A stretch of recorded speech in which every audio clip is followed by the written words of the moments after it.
Donald Trump continues to say he is running in a rigged election as the public's eye has been focused on allegations of fraud and misinformation keeping people from the polls.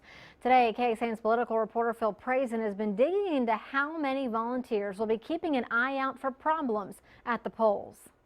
It's crunch time for the Travis County Republican Party, running a late-night phone bank for their candidates. Less than 36 hours until polls open, they're always searching for more people to be poll watchers, especially when the legitimacy of this election has been in the spotlight. Have been more people volunteering and raising their hand and saying, I would like to do something to be a part of making sure that things are run properly. James Dickey is the chair of the Travis County GOP. He'll lead a team of poll watchers at 40 voting sites.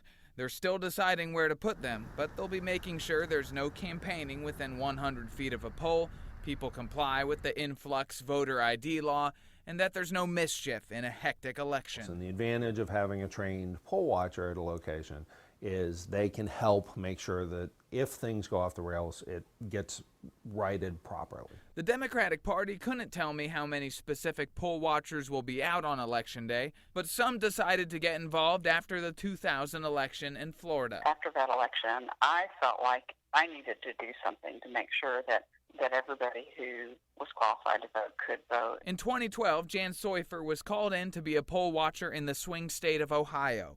This year, she'll be working the voter protection hotline in Texas, where polls are unusually close. Contested election like this one, it's really critical that people feel like they know what their rights are and their rights are being protected. Phil Prazan, KXAN News.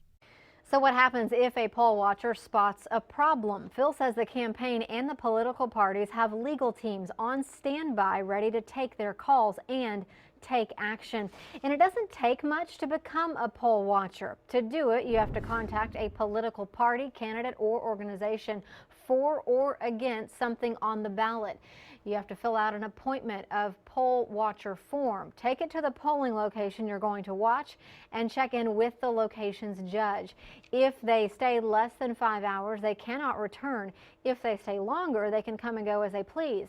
The Texas Secretary of State's office says they will have nearly 200 investigators in the field in Texas on Tuesday.